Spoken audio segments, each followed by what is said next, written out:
Hello everyone.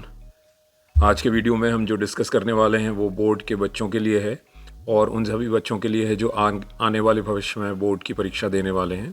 तो हम जो आज डिस्कस करेंगे वो प्राइमरली आपके एग्ज़ाम से रिलेटेड है और जब आप परीक्षा लिखते हैं तो आपको किन किन चीज़ों का ध्यान रखना चाहिए उसके ऊपर है। तो मैंने कुछ पॉइंट्स लिखे हुए हैं, तो we will talk about all of those points.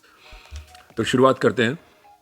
जब भी आप एग्ज़ाम देने जाते हैं उस दिन आपको ये ध्यान रखना है, आपके हाथ में जैसे ही पेपर आता है उससे 5 मिनट पहले 10 मिनट पहले मेक श्योर कि आप थोड़ा डीप ब्रीदिंग करते हैं, जिससे आपका ब्रेन जो है वो शांत हो जाता है। क्योंकि आपको जब पेपर मिलता है या पेपर मिलने वाला होता है तो आपके ब्रेन का शांत होना बहुत ज़रूरी है आपको आंसर रिकॉल करने के लिए और आंसर्स को अच्छे से लिखने के लिए।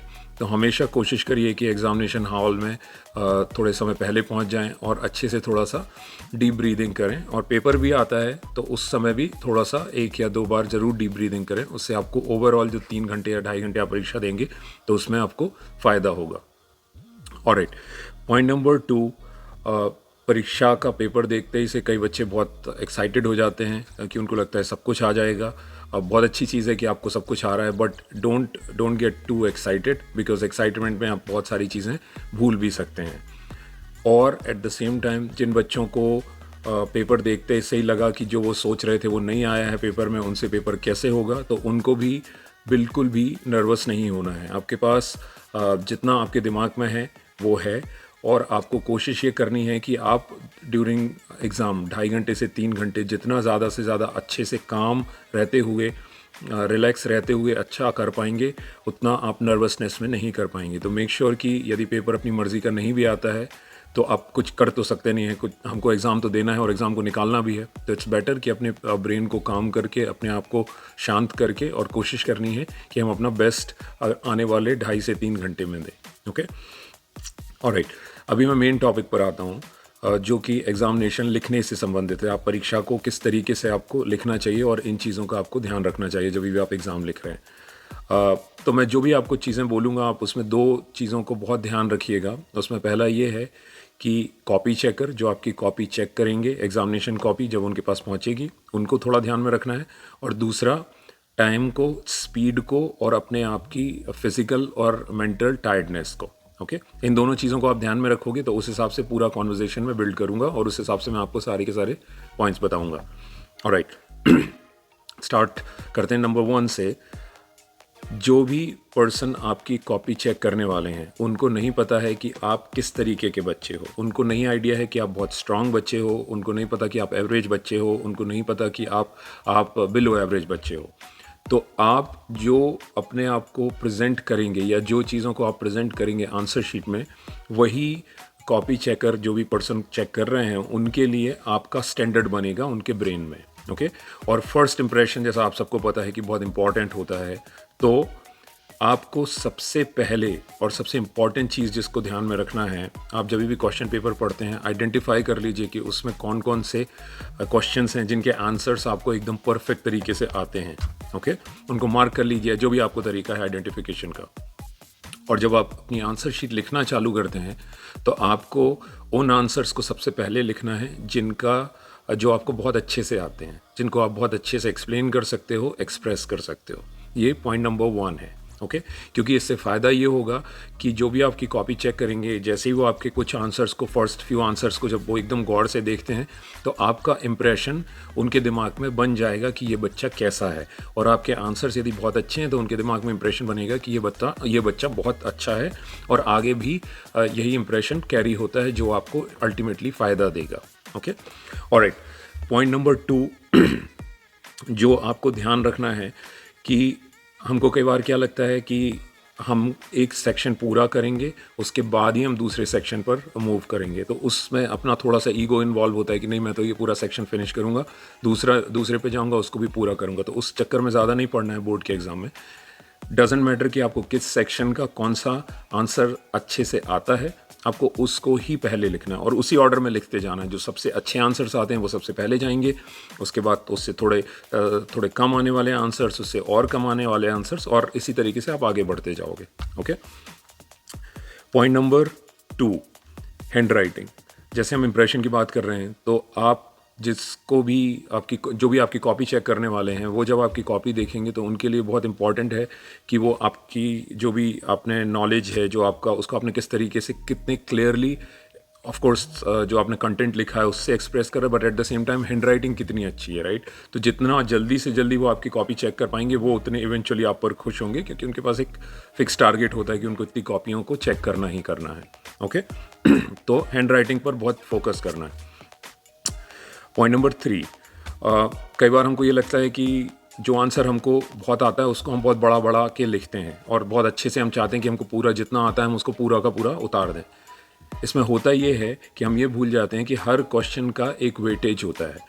कई क्वेश्चन 1 मार्क के होते हैं, कई 2 मार्क के होते हैं, कई 3 के होते हैं, और कई इससे ज़्यादा मार्क्स के होते हैं। तो आपको आंसर हमेशा उस चीज़ को ध्यान में रख के लिखना है कि उसका रिजल्ट कितना आने वाला है। ओके, यदि आप कोई आंसर इस तरीके से लिख रहे हैं जिसका जो कि 1 मार्क का है, बट उसमें आप तीन पेज भर दिए, या 2 पेज भर दिए, या 1 पेज भर दिया, तो हो सकता है कि वो उसके लिए राइट इन्वेस्टमेंट ना हो उस 1 मार्क के लिए। ओके, तो हमेशा ध्यान रखिए कि जितने मार्क्स का क्वेश्चन है उसके हिसाब से ही उसका आंसर लिखना है, और उतना ही टाइम उसके ऊपर इन्वेस्ट करना है। क्योंकि होगा ये, यदि आप 1 मार्क के ऊपर बहुत ज़्यादा अपना वक्त ज़ाया कर देंगे, या फिर आप बहुत सारा एनर्जी उस पर लगा देंगे, तो आपको जहाँ पर एक्चुअल में एनर्जी और टाइम की ज़रूरत होगी वहाँ पर शॉर्ट पड़ जाएगा आपके पास टाइम। ओके, तो always answer according to the value that answer has. Okay, तो ये पॉइंट नंबर 2 था। पॉइंट नंबर 3, जैसा सबको पता है कि वर्ड से ज़्यादा पिक्चर्स बोलती हैं, तो सेम चीज़ आपके सब्जेक्ट के कॉन्टेक्स्ट में ये है कि डायग्राम्स, जिस भी चीज़ को आप डायग्राम के थ्रू कम्युनिकेट कर सकते हैं उसको ज़रूर करिए। मेक श्योर कि आपको जितना भी जैसे आपको कोई किसी भी चीज़ का कोई बायो है, या फिज़िक्स है, या केमिस्ट्री है, या मैथ है इवन, आप यदि जो चीज़ डायग्राम के थ्रू एक्सप्रेस कर सकते हैं तो ज़रूर करिए। पर अगेन ध्यान रखिए कि टाइम कितना है और किस लेवल पर हो आप उसकी वैल्यू पर्सपेक्टिव से जो आपको आंसर से मिलेगी। ओके, डायग्राम हमेशा पेंसिल से बनाने हैं, तो मेक श्योर कि आप हमेशा पेंसिल कैरी करते हैं। This was number 3, point number 3। Point number 4, CBSE के एग्ज़ाम्स में, और मैटर ऑफ फैक्ट सारे एग्ज़ाम्स में ऐसे होने लगा है कि जब भी कॉपी चेक करते हैं तो वो पूरे फाइनल आंसर पर मार्क्स नहीं देते, अकेले उसके ऊपर मार्क्स नहीं देते हैं। ओके, आपकी अप्रोच क्या है उस आंसर को लिखने की, और आपने क्या क्या जो इम्पोर्टेंट पार्ट हैं उसको तरीके से ऑर्गेनाइज करके लिखा है, उसके ऊपर भी मार्क्स मिलते हैं। और कई बच्चों के कैलकुलेशन गलत हो जाते हैं, तो don't worry about it, as long as आप पूरी प्रोसेस फॉलो करते हैं, आप फार्मूला लगाते हैं, फार्मूला में वैल्यूज़ को पुट करते हैं, फिर मेजरमेंट की यूनिट लिखते हैं आंसर में, तो आप ये सारी चीज़ें आपको मार्क्स देंगी। ओके, तो मेक श्योर कि यू फॉलो एक जो भी फॉर्मेट होता है आंसर को लिखने का, आप उसको ज़रूर फॉलो करो। और यदि पूरा लास्ट का आंसर नहीं भी आ रहा है, या लास्ट का अपन तक हमको समझ में नहीं आ रहा लास्ट तक कैसे पहुँचेंगे, still follow all the steps and try to do as much as you can. Okay, लिखने की कोशिश करिए जितना ज़्यादा से ज़्यादा आप लिख सकते हो।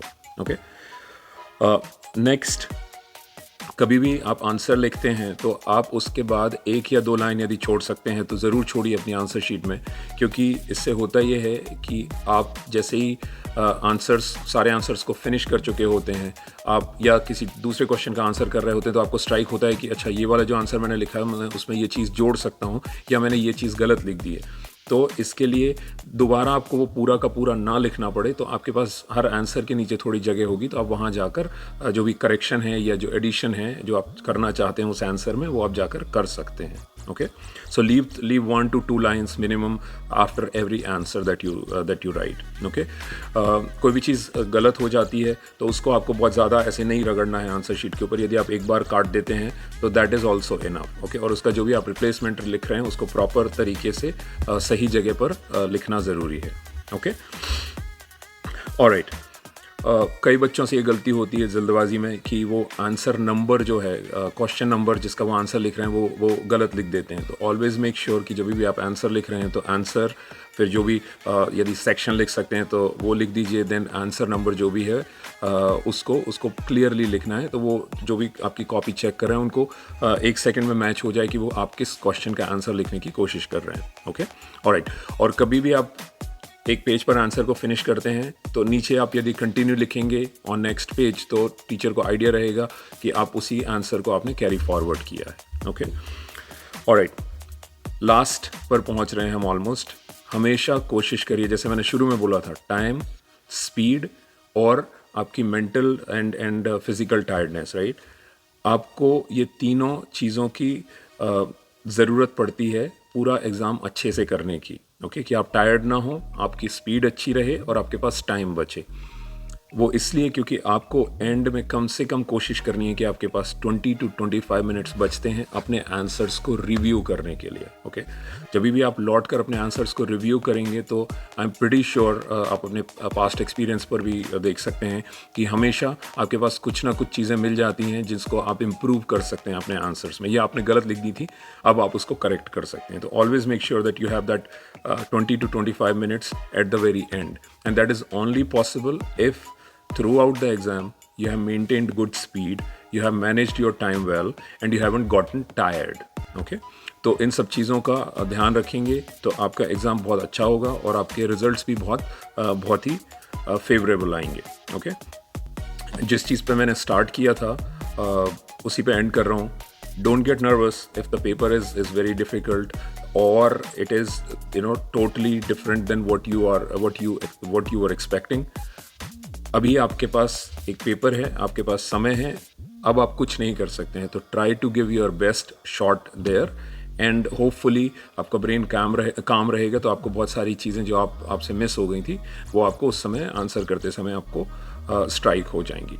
Alright, all the very best and I hope all of you do really well as your parents want, as all of us want you to do well. Thank you.